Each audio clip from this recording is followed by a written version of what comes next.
Salut! Nouvelle vidéo bilan ici. Aujourd'hui, on va vous faire le bilan du coup de notre séjour passé au Costa Rica et au Panama. On a passé en tout 3 semaines exactement dans ces deux pays. Donc on va vous parler un petit peu de notre parcours, budget et compagnie.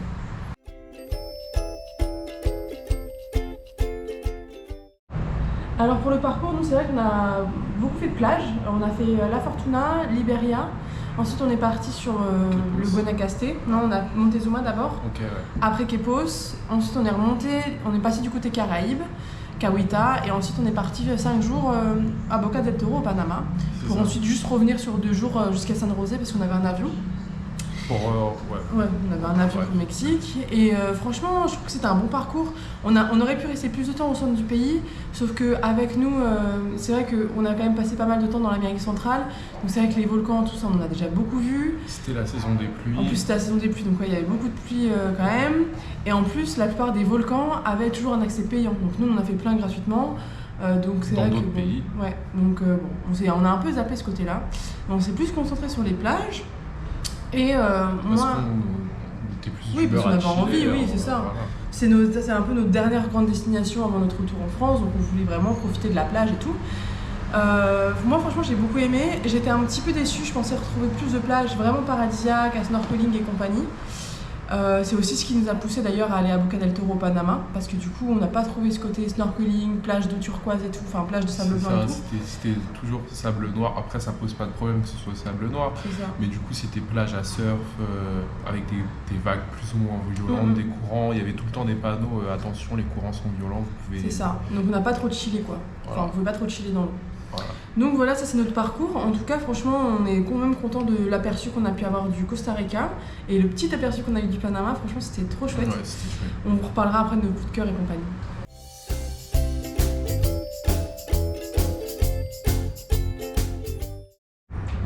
Bon, il faut savoir que le Costa Rica, c'est vraiment une destination qu'on appréhendait niveau budget, parce que tous les voyageurs qu'on a rencontrés depuis le début de notre voyage qui a remonté à l'Amérique centrale nous ont dit « Ah, vous allez au Costa Rica, mais c'est super cher, nanana, c'est vraiment même prix que les États-Unis et compagnie. » Et en fait, on nous disait même pas que le pays était beau, les choses à voir, on nous disait c'est cher quoi.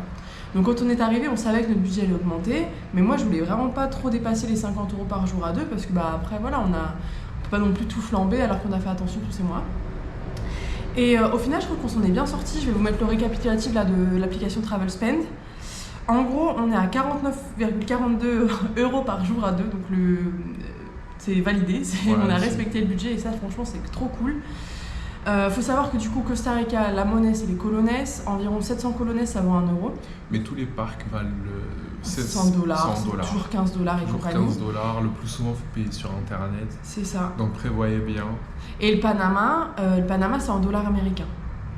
Et le Panama, Boca del Toro, franchement c'est à peu près les mêmes prix que le Costa Rica. Parce qu'en plus, voilà, c'est une île, c'est un archipel, c'est très touristique, donc c'est quand même relativement cher. Donc les deux destinations sont vraiment kiff-kiff. Ce qui nous a coûté le plus d'argent, du coup, c'est les hébergements. Faut savoir qu'environ, on essaie d'avoir une nuit pour maximum 20 €. On a toujours respecté ça. C'est pas toujours facile, on n'a pas eu toujours des super hébergements. C'est ça, privilégier beaucoup les hospedajes. Ouais. Parce que c'est ce qui nous a sauvé la vie parfois. C'est les chambres d'hôtes. Liberia, c'est ça. Ouais, Liberia, on en a trouvé un, c'était vraiment cool. Après, il n'y en a pas partout, quoi. Il n'y en a pas partout, mais s'il y en a, ça peut vous sauver vos budgets. Vous pouvez négocier plus facilement qu'avec des hostels. Ouais, parce que du coup, c'est pas un gérant, c'est une famille qui tient ça, donc en général, s'ils sont vides, ils accepteront, quoi. Après, il faut savoir quand même que si on a respecté ce budget, c'est parce qu'on est quand même pas beaucoup sorti au restaurant. Je pense qu'en 3 semaines, on a dû aller 5-6 fois au restaurant max, et toujours dans des petits commodores pas chers, quoi. Donc du coup on a quand même beaucoup cuisiné, tous les midis on se faisait des sandwichs, enfin on a été super raisonnable à ce point de vue là et si on n'avait pas fait ça le budget aurait clairement explosé quoi. Ouais voilà, privilégier beaucoup les sandwichs parce que, franchement ouais, c'est pas si mal en vrai, hein. Vous pouvez choisir ce que vous mettez dedans déjà donc. Non puis ça change un peu parce qu'il faut pas, on va pas se mentir, la nourriture locale pas chère c'est toujours la même, puis c'est la même qu'au Nicaragua, puis c'est la même qu'au Honduras, donc nous aussi on en avait un peu marre quoi. Et dernier point quand même, les transports qui sont quand même relativement chers. Moi c'est vrai que ça faisait longtemps qu'on n'avait pas payé un bus plus de 10 € quoi. Là c'est pour se balader d'un point à l'autre du pays, c'est quand même pas donné, c'est pas toujours donné en tout cas. Donc bon, c'est comme ça. Et puis après voilà, de toute façon on le sait, le Costa Rica, au niveau des parcs c'est payant, voilà. Donc tout se paye et le moindre carré de nature se paye. Mais donc bon. on a privilégié ceux qui nous faisaient vraiment envie, pas les parcs Après, de toute façon, vous ferez comme vous voulez, mais nous, on a privilégié. Il faut vraiment sélectionner ceux qui nous donnent envie, quoi. Donc voilà.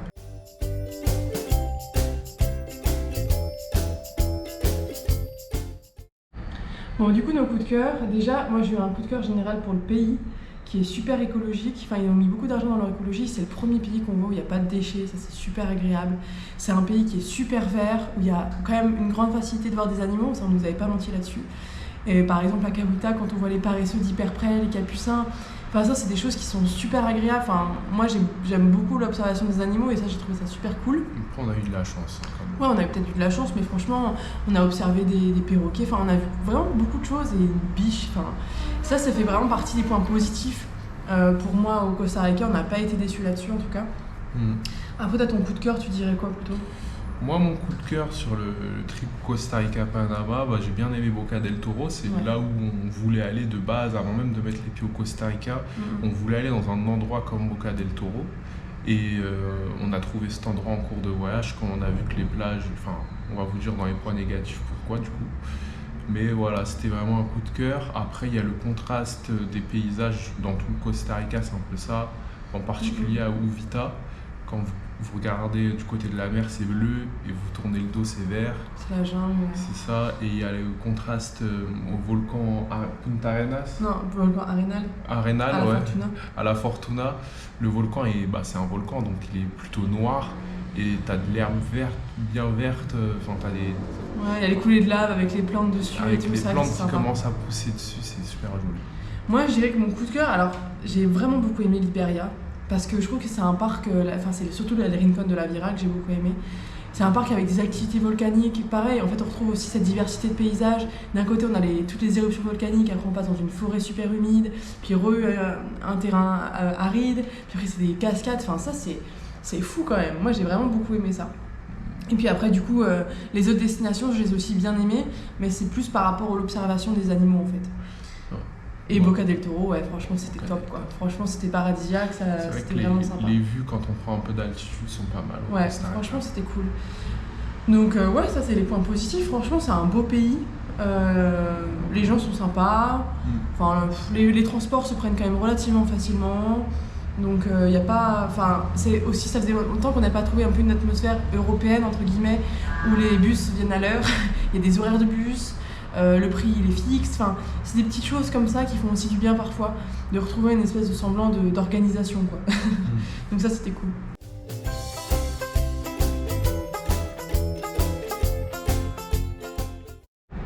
Bon du coup, nos petits points négatifs un petit peu de ce pays, toi Brem tu dirais quoi du coup ? Moi j'aurais dit premièrement, après c'est aussi peut-être le moment dans lequel on est allé dans le pays, nous c'était la saison des pluies. Ouais, on arrive au début de la saison des pluies. C'est ça, donc les rivières versaient dans les mers. Donc en fait, t'avais pas mal de boue qui venait se verser dans la mer. Du coup, il était plus très bleu, il était plus... Et en plus de ça, c'est des plages de surf. Donc, il y a beaucoup de vagues, le sol est remué constamment. Voilà, le snorkeling c'est mort, les courants sont dangereux. C'était un peu embêtant quoi. C'est aussi pour ça qu'on est allé à Boca comme vous le disiez. C'est ça, c'est pour ça qu'on est allé à Boca. Parce qu'on n'a pas, même sur la côte Caraïbe, on n'a même pas retrouvé ces plages de sable blanc. Il y en avait, mais c'était après la mer n'était pas bleu turquoise ou il y avait juste Punta Uva à la limite. Mais ça c'est vrai que ça c'était un petit peu décevant. C'est ça. Après, il y a eu quoi d'autre ? Les prix aussi. Ouais, le fait que ce soit un pays cher. C'est ça. Et puis, les locaux, quand tu vas vers la côte Caraïbe, ils te disent ouais, on est moins cher comparé à la côte Pacifique, alors que c'est du mensonge. Ils te disent ça dans l'espoir que toi, tu viens de remonter du Panama pour dire ça. Je sais pas, mais c'est vrai qu'en fait, vu que c'est un pays cher et vu que nous on a un petit budget, du coup, il y avait quand même. Enfin, franchement, on s'est fait plaisir sur les parcs, on a visité ce qu'on avait envie. Mais par contre, du coup, on n'est pas allé beaucoup au restaurant, on s'est pas fait beaucoup de petits plaisirs dehors. Et ça joue quand même. Même si nous on n'est pas, on s'en fiche de faire des sandwichs et tout, aller prendre une petite glace et se rendre compte que ça vaut 3$, du coup on le fait pas quoi, il y a plein de choses comme ça. Moi je dirais que mon point négatif c'est quand même, on sent, et de par l'histoire du Costa Rica ça se comprend, la grosse influence américaine, la plupart des gens nous parlent en anglais constamment, il n'y a pas cette culture latine quoi, de musique, de danse, il n'y a même pas de ville coloniale, les villes sont vraiment pas jolies. Les petits villages sont sympas, mais tu vois, Liberia c'est moche, la Fortuna c'est pas beau. Ça c'est discutable. Après. Mais tu vois, c'est des gros bâtiments, il n'y a pas trop de charme, quoi, tu vois. Moi, c'est plus ça qui m'a dérangé en fait, je crois. Après, voilà, les petits villages en bord de mer, ça reste sympa et tout, on ne dit pas le contraire, mais ouais, ça c'est le manque de culture. Ils ont une culture qui leur est propre, mais ce manque de culture latine en tout cas, moi j'ai trouvé ça un petit peu dommage. C'est vrai que je me dis, si on visite que le Costa Rica, peut-être qu'on peut être déçu de ne pas retrouver. Enfin, je sais pas, la musique, on peut l'avoir au Mexique, au Nicaragua, tu vois. Ou pour rassurer. Ouais, ou alors c'est rassurant parce que du coup, c'est une forme un peu plus européenne aussi. Voilà. En tout cas, voilà, moi, c'est surtout ça, en fait, ce que j'ai moins aimé, quoi. Et après, non, franchement, après, le transport de bus, c'était bien. Tous les voyageurs disent qu'ils feront une voiture, mais le transport de bus, c'est bien. C'était bien, mais ça prend C'était long, comme partout, quoi. Donc, voilà.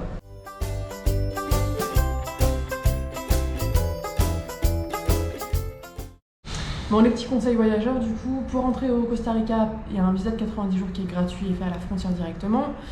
Nous, pour le Covid, il n'y avait plus du tout de restrictions, il n'y avait même plus le port du masque quand on y était. Donc, beaucoup de gens le portent, mais c'est à leur bon vouloir. Mais il fallait être vacciné. Non, ça c'est pour le Panama. Ah, oui. Et pour le Panama, la seule restriction c'était de vacciner ou alors d'avoir fait un test PCR. On avait des gens se faire refouler à la frontière, franchement, j'avais de la peine pour eux, quoi, parce qu'ils avaient oublié de faire un test PCR et qu'ils n'avaient pas leur carnet de vaccination. Donc ça, c'est des choses auxquelles il faut penser. Pareil, le Panama, pas besoin de visa. Par contre, Costa Rica, c'est le seul pays où on nous a demandé notre ticket de sortie de territoire, comme on vous disait. C'est la première fois qu'on nous le demande. Donc faites gaffe. Il y a des billets qui se prennent maintenant qui sont annulables en 24 heures ou des faux billets qui s'achètent sur One World Ticket, des choses comme ça.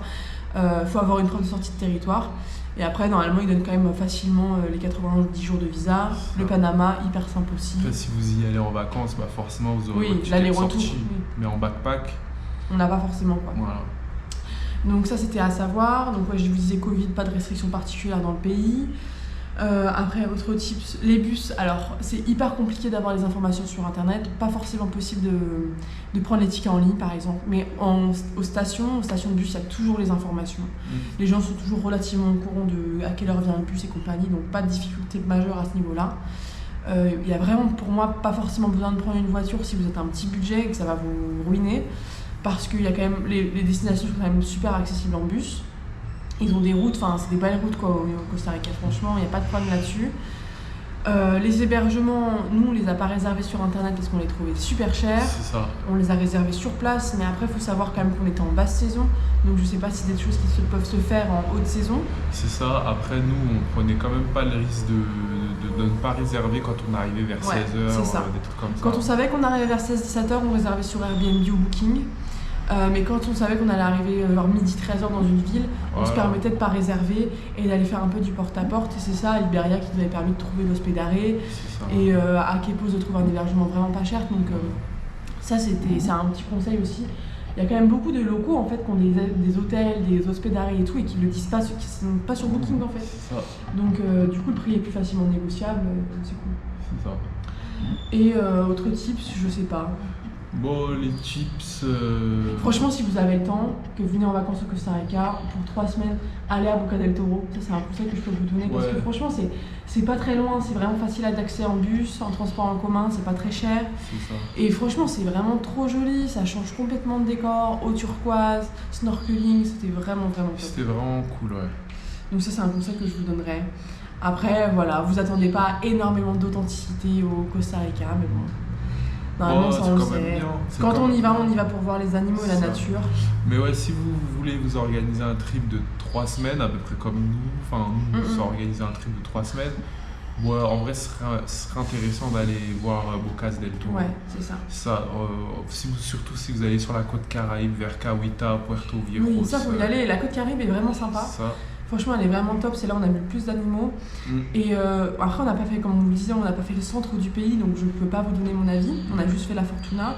On n'a pas voulu faire Monteverde parce qu'en saison des pluies, ça ne nous intéressait pas. Et que l'activité principale à Monteverde, c'est faire les tyroliennes qui coûtent $69 ou $59. Et clairement, par personne, on ne pouvait pas se permettre de payer ça. Ouais. Mais il y a des amis qui l'ont fait et qui ont adoré. Ouais, voilà. Donc, en fait, dans tous les cas, le Costa Rica, c'est un bon pays, mais juste si vous n'avez pas un gros budget, choisissez ce que vous préférez faire. C'est ça. Franchement, je l'ai oublié de le dire dans les points positifs, mais vu que c'est un pays énormément basé sur le tourisme, c'est aussi très agréable de retrouver plein d'activités touristiques. Si vous avez oui, on peut tout tout type faire de en fait. On peut voyageurs. faire je sais pas, du quad, du parapente, de la tyrolienne, machin. Ça, c'est des propositions qu'on n'avait pas ailleurs. Nous, on a un petit budget, donc on n'a pas trop profité de cette offre-là, puis c'était pas forcément notre envie.